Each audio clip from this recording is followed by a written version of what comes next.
Assalamualaikum warahmatullahi wabarakatuh. Selamat siang semuanya. Semoga semuanya dalam keadaan sehat walafiat, baik yang masih ada di kosan ataupun sudah kembali ke rumah. Semoga nanti kita bisa berjumpa lagi di kelas. Oke, perkenalkan nama saya Suryani. Pada pertemuan kali ini, yaitu 13 April 2020, saya akan memberikan materi mengenai nutrasetika pada sistem imun. Sebelumnya mungkin sudah kebayang kalau mendengar kata sistem imun berarti adalah sistem pertahanan tubuh atau sistem kekebalan tubuh. Sebelum memulai langsung materi pada nutrasetika sistem imun, saya akan memberikan sedikit pendahuluan mengenai apa sih sistem imun pada tubuh manusia itu sendiri. Jadi, imunitas atau kekebalan tubuh itu merupakan suatu sistem mekanisme pada organisme yang melindungi tubuh terhadap pengaruh biologis luar. Biologis luar di sini adalah antigen atau sesuatu zat asing yang masuk ke dalam tubuh, di mana sistem imun ini mampu mengidentifikasi serta membunuh patogen atau benda asing yang masuk ke dalam tubuh. Selain itu, sistem tubuh itu juga mampu mengontrol keadaan di dalam tubuh sendiri, di mana mampu memberikan pengontrolan terhadap sel-sel yang tubuh secara abnormal, yaitu bisa membunuh sel tumor. Jika dilihat lebih rinci, apa sih fungsi sistem imun sendiri? Kenapa sistem imun itu sangat penting untuk tubuh kita? Karena dimulai dari adanya suatu antigen, berarti tubuh kita itu atau sistem imun itu melindungi tubuh dari antigen asing tersebut. Jadi dengan cara mengidentifikasi dahulu apakah antigen asing yang masuk ke dalam tubuh tersebut emang merupakan antigen yang bersifat patogen atau emang antigen yang tidak berbahaya untuk tubuh. Jadi sistem imun itu mampu mengidentifikasi dahulu. Setelah itu, jika antigen yang masuk ke dalam tubuh itu merupakan antigen asing yang bersifat patogen, maka sistem imun itu akan bekerja untuk mengeliminasi atau menghilangkan antigen yang ada di dalam tubuh. Serta ketika tubuh kita terpapar suatu infeksi, maka akan terjadi gejala yang kita rasakan. Baik itu terjadinya kerusakan pada jaringan atau pada sel. Selnya bisa mati atau rusak. Sehingga sel imun ini berperan untuk memperbaiki jaringan tersebut. Lalu, sel imun ini juga seperti yang sudah dibahas sebelumnya mampu mengenali dan menghilangkan sel yang abnormal. Antigen yang biasanya masuk ke dalam tubuh kita itu bisa berupa bakteri, virus, alergen. Alergen itu biasanya apa? Bisa serbuk sari. Biasanya beberapa orang alergi dengan serbuk sari. Lalu debu atau cuaca ekstrim seperti keadaan dingin yang sangat ekstrim atau panas yang sangat ekstrim. Lalu toksin. Toksin adalah senyawa kimia yang dihasilkan dari jasad yang sudah mati. Serta jamur. Jamur juga ya, jadi tidak hanya bakteri dan virus, tetapi jamur pun bisa menyebabkan atau memberikan respon tidak baik pada tubuh kita. Lalu, sebelum kita bahas lebih lanjut, nah, namanya sistem berarti ada komponen-komponen sel yang bekerja pada sistem imun tersebut. Nah, saya akan sedikit mengenalkan mengenai sel-sel yang ada pada sistem imun. Yang pertama ada sel basofil dan sel mast. Sel basofil dan sel mast ini adalah sel yang berperan dalam melepaskan senyawa-senyawa kimia untuk mediator inflamasi ataupun respon suatu alergi. Jadi berperan dalam menginduksi terjadinya gejala ketika kita terpapar suatu alergen atau suatu antigen. Lalu ada neutrofil, eosinofil, monosit, dan makrofag. Nah, sel-sel ini itu berfungsi sebagai sel-sel fagositik. Artinya sel-sel yang berperan untuk mengeliminasi antigen yang masuk ke dalam tubuh kita. Nah, fungsi fagosit itu adalah memakan memakan antigen, memakan sesuatu benda asing yang dianggap bahaya untuk tubuh.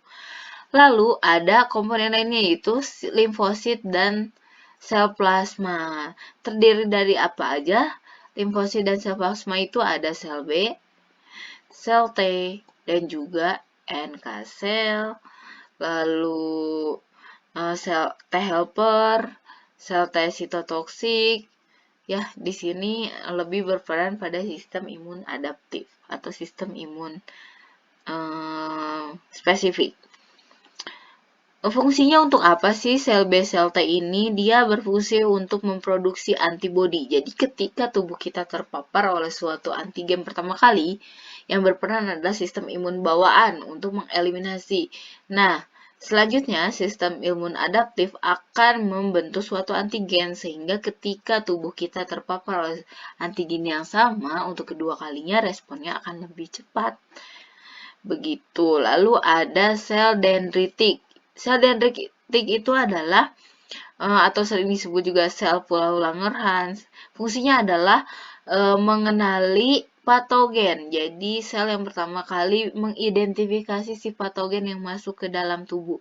Lalu memberikan stimulus kepada sel-sel imun lainnya dalam memproses mengeliminasi antigen tersebut.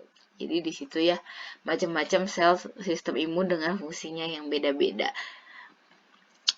Jadi barrier pertahanan tubuh kita itu terdiri dari 3 lapis jika dibahas. Yang pertama, first line. Di sini tuh ada kulit, yaitu barrier pertahanan fisik ya. Ada mukosa membran karena yang berhubungan langsung dengan antigen. Skin, kulit di sini itu berhubungan langsung dengan lingkungan. Lalu membran mukosa, ini contohnya mukosa pada saluran pencernaan, berarti bisa berhubungan langsung dengan mikroorganisme ataupun dengan komponen makanan yang kita makan. Lalu ada enzim, lalu ada bakteri flora normal, dan juga protein. Di sini sangat mempengaruhi sistem-sistem imun karena sistem imun itu dipengaruhi oleh beberapa faktor, diantaranya ada genetik, ada lingkungan, ada gaya hidup, ada nutrisi, serta interaksi dari 4 faktor tersebut. Jadi kulit akan berhubungan langsung dengan lingkungan, membran mukosa juga sama, lalu dipengaruhi oleh gaya hidup ya, keadaan lingkungan itu. Selain itu, kenapa ada barrier seperti ini? Karena sistem imun itu dapat berkembang untuk menyesuaikan dalam melakukan suatu pertahanan atau toleransi untuk bagaimana mereka merespon. Karena semua antigen yang masuk ke tubuh kita itu tidak semuanya patogen berbahaya, tapi ada emang antigen yang dibutuhkan oleh tubuh. Maka imun ini pun mampu mentoleransi mana antigen yang emang tidak berbahaya oleh tubuh. Selanjutnya, ketika baris pertama antigen atau patogen itu dapat masuk, yang berperan selanjutnya adalah sistem imun non-spesifik atau sistem imun alami atau innate immune system. Di sini berperan mulai dari mengenali, lalu mengidentifikasi, lalu juga mengeliminasi. Di sini ada proses namanya fagositosis, yaitu mengeliminasi dari patogen yang masuk. Sel yang berperan ada apa aja? Yaitu ada NK sel, ada sel granulosit yang sudah dibahas sebelumnya, ada juga dengan sel makrofag. Lalu setelah barrier kedua berperan, ada barrier ketiga. Di sini ada sel T dan juga sel B yang berperan dalam pembentukan antibodi, di mana ketika tubuh sudah terpapar kedua kalinya, responnya akan lebih cepat dan lebih ringan gejalanya. Jadi jika diberikan secara lebih rinci, respon imun tubuh itu tahapannya pertama, mulai dari deteksi, lalu dikenali, deteksi dulu, lalu dikenali sejenis apa, apakah ini berbahaya atau tidak. Nah, jika berbahaya, maka akan terjadi komunikasi dengan sel imun lainnya dalam memberikan respon terhadap patogen tersebut. Seperti ini. Lalu, ketika sudah adanya komunikasi sel, terjadi kerjasama antara sel-sel imun dalam melakukan eliminasi patogen. Lalu terjadi eliminasi patogen, dan hasil akhirnya adalah sitokin dan juga antibodi. Antibodi adalah produk dari sistem imun adaptif. Sedangkan sitokin adalah yang berperan dalam proses respon tubuh. Seperti ketika kita demam, ketika suatu terinfeksi atau terjadinya radang, itu adalah hasil dari proses imun dalam pelepasan sitokin. Jadi, apa sih bedanya sistem imun spesifik dan non-spesifik? Nah, yang non-spesifik ini atau sistem imun bawaan sudah ada sejak lahir. Dan dia tidak bersifat spesifik, jadi nggak punya target siapa aja yang benda asing dan dia patogen, dia bisa dan dia harus mengeliminasi dari tubuh kita. Nah, responnya terjadinya gimana? Responnya itu terjadinya sangat cepat, menit sampai hitungan jam, berupa reaksi inflamasi pada sel ataupun jaringan. Sedangkan respon imun spesifik, yaitu dia bekerja secara spesifik untuk jenis tertentu. Responnya itu bisa berlangsung beberapa hari karena membentuk suatu antibodi ketika sistem non-spesifik bekerja. Lalu paparan berikutnya efeknya akan lebih cepat karena sistem imun sudah membentuk antibodi. Seperti itu. Lalu apa sih hubungannya nutrisi dengan sistem imun? Nutrisi itu sendiri kan nutrien yang dibutuhkan oleh tubuh. Nutrisi menjadi salah satu faktor yang memodifikasi sistem imun. Makanya, faktor-faktor yang mempengaruhi sistem imun salah satunya nutrisi. Di mana sistem imun itu dipengaruhi oleh asupan nutrisi dalam melaksanakan fungsinya.